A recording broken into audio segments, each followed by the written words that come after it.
What is up, guys? It's the Sound Alchemist, once again being joined by Gersh1. And today we're back at it to answer more questions, and you know it. It's for the greater. This is a video series where we answer the questions left by you, the viewer. If you have a question for us, comment down below. Put a question in front of your question because we get to those questions first.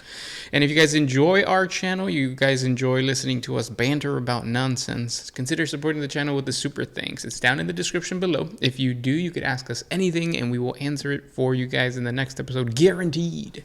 And that is what X Winter's Wrath X has done.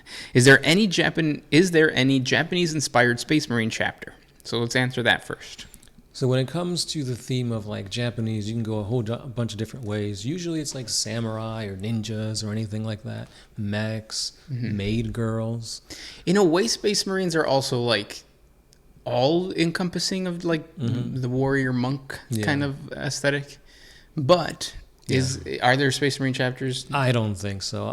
Nothing comes to mind. I haven't really seen anything lore-wise that pits a Japanese themed Space Marine chapter, which is interesting because you have like the Egyptian with 1,000 suns, and when it comes to a bunch of other types of like sub themes such as like the Romans, the gladiators, berserkers and stuff like that, you all see that within the Space Marines, but not the whole Japanese thing. Now that doesn't mean that you can't kit bash or create your own Japanese homebrew chapter. That's the whole point of Space Marines and homebrewing.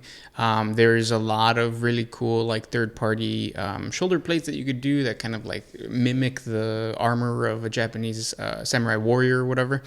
You also have the facial structure of like the White Scars and their whole like Chagoras planet and giving that Asian feel. Right. However, if you want to look for Japanese inspired stuff within 40K, I think the best option is that of the Tau. Yeah. There's a lot of little subtleties into there with the whole caste system, the way their battle suits look, with the whole mecha aspect, even with the ethereal Anshi, the way he fights and stuff like that. Farsight as well. Like, if you want to go weeb, the Tau's the way to go. Yeah, and also like it would be really cool to do a Guevesa style Space Marine chapter. You can kit bash and really make it your own, and take parts from the Fire Warrior kit and blend them into your Space Marine chapter. So the possibilities there. It's just that there's nothing canon that's Japanese for the Space Marines. Which, like you were talking about, like fan-made stuff, custom stuff is all over the place. Yeah.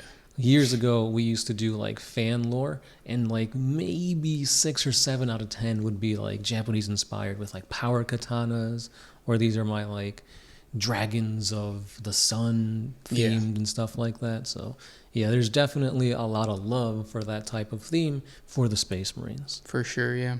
And then you have a part 2. It says, also, to further add to my last question, do you guys like cherry Coke?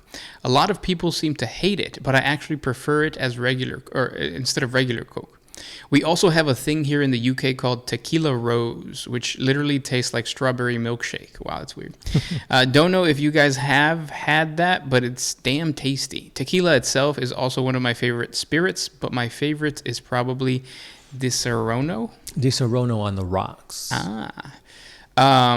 So cherry Coke, do you like it? No, I think it tastes like medicine. Yeah, I don't like cherry Coke either. Then again, like here in the US, the companies that do fountain drinks, they created this machine where you choose your like your flavor of Coke, and like it has way more options and stuff like that. But because it all comes from the same spout, it all tastes the same. So cherry Coke, I don't think I've ever had like just cherry Coke out of a can. I've always had it through the fountain drink or the fountain machine, and that's mixed with like there's orange, lime, vanilla. There's like all these flavors for Coke. At the end of the day, I think I just like regular old Coke, the kind you sniff. And as far as tequila, tequila's amazing. Tequila Rose tastes like strawberry milkshake. That's weird. Yeah, it'd be interesting to, like, I don't even know how to like put that, because like a milkshake is thick, creamy too. Yeah. So like a shot that's creamy. I mean, I guess they have like the We've had White Russians. White Russians are good. Yeah. I haven't had a White Russian in a while. That hurts my stomach though, because cream does not do well in my stomach. Thanks for the question, though. Let's move on to the next one. Nico Blake. If two avatars of Khaine are on the same world or craft world, would they combine, coexist, or fight for dominance? So basically, when you're doing a ritual to summon the Avatar of Khaine, it requires a lot. There's two ways of doing it. One, you could sacrifice all of the weapons of the Aspect Warriors, or it involves the sacrifice of a really powerful Psyker. And either way is very detrimental to the overall military force of the Eldari. So because of that, you generally only ever see one Avatar of Khaine at a single point in a battle. Mm-hmm. I think if for some reason you were able to summon two or something like that, I would assume they would work together because it's the same god powering them. Why would you fight against each other? But I mean, I guess because like Khaine's all about like murder and death, kind of like Khorne, but for the Eldar. I guess if there was nothing else to fight, I guess he could fight himself or just say like the battle's done, peace out. Yeah, and then the Avatar, or because of that, the guy's sacrificed, right? Mm-hmm. Yeah. Mm-hmm. Yeah. Question. Next one.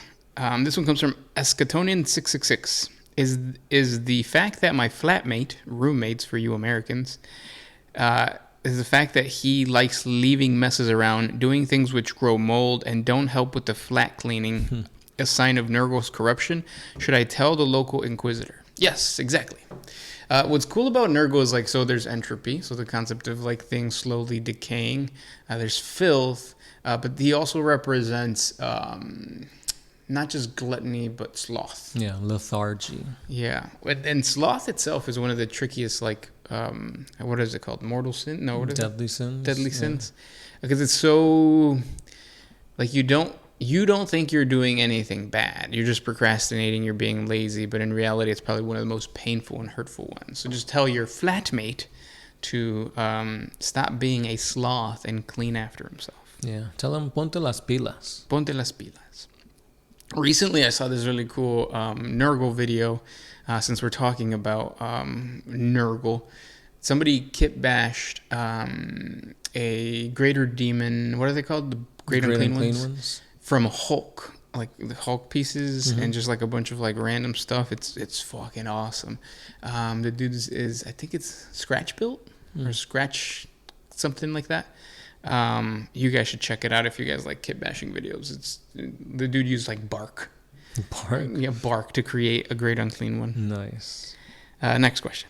Lewis Doyer says, everything I've read about human life in the Tau Empire is fantastic. I read that for the most part, humans are able to drink clean water for the first time. So is there societal manipulation by the small elite, or how is that any different from today? Also, if you were to compare it to life in the Imperium, where cannibalism is daily sustenance, why doesn't everybody not just join the Tau Empire?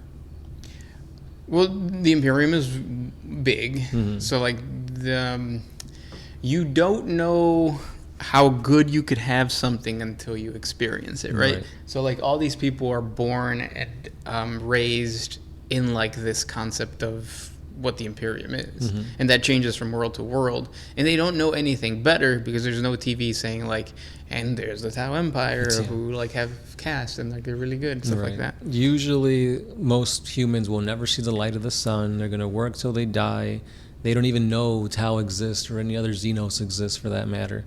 And even if they did, what are the chances that they're going to be able to purchase a spacecraft that is able to let them leave the planet, travel however hundreds of light years, get to Tau space without the Imperium shooting them down, stopping them, they running into pirates such as like the Eldari, the Dark Eldar, running into orcs or getting consumed by the warp? Like the chances of them doing any of this is really, really, really, really low. And if you do have like a planetary governor or anybody with access to travel through like planets or from planet to planet and kind of understands what the universe is, more than likely that person comes from privilege. And if you're in a position of privilege, you're less likely to, like, you're going to hold on to that privilege even though you know it's like ruining you and it's ruining your people, your society and stuff like that, because it's like it's that mentality of like like I have these things, and if I try to make it better, then that means everybody's gonna have it, and for some reason it's gonna feel less for me. Yeah. You need to have a really, really like what would it be, courageous individual to be like, you know what? No, I'm gonna sacrifice my privilege to bring all these other people up and give them good water. Yeah. So something as basic as that. So It's not like in the Star Wars universe where like anybody can just hop on a ship and go planet to planet. yeah. Yeah, it's very difficult. And even if like a planetary governor allies with the Tau, the Imperium could just blow the whole world up. Yeah. And like the Tau, what are they gonna do? Yeah, nothing. And last question. This one's by Benjamin Manning, and he asks, is it just me, or is Abaddon literally just Chaos Dante? That's interesting. I really need to like think about that for a second. So, yes, so there's a lot of similarities between the two. Horus was obviously best friends with Sanguinius. They fight, they killed each other to the point where it's a very much night and day between the two, and then you have that between Dante and Abaddon.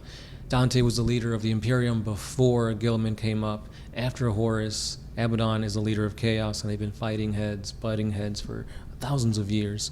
And they even fought against each other a couple times. But yeah, they're almost like, obviously you have the Primarchs, and then you have them. So they're like secondary characters to the novelization of 40K, if you will. Yeah, it's very poetic in a way, right? Like Right, yeah. The whole rewriting the like, thing. light side, dark side type thing, regret, power, etc. Yeah. Responsibility. Yeah. Sometimes I wonder if they do that intentionally, like if GW creates these like connections on purpose, or if it's just like happenstance. Because you see that everywhere too, like the connection between Sanguinius and the Emperor and Jesus and God, or the Father. Lucifer, Horus, etc. Yeah. There's a lot of cyclical stuff in 40K, a lot of duality there, a lot of callbacks to religion. So yeah, you could clearly see where they're taking inspiration from and putting it on these certain characters. Yeah. Or all these stories just have a commonality because they're just like something that is primitive and there is no God, and these are all just fictitious concepts made up by like a central ego of humanity. I don't know. Yeah, who knows? But it's interesting when like GW writers get like a book. There's basically like you have these, things that you have to talk about in the book. Fill the rest up with whatever. Yeah. But yeah. Those are the questions for today. If you guys have more questions for us, please comment down below. Thank you guys so much for hanging out with us, and we'll talk tomorrow. That's right. As always, it's the Sound Alchemist. Gersh1. And we are out.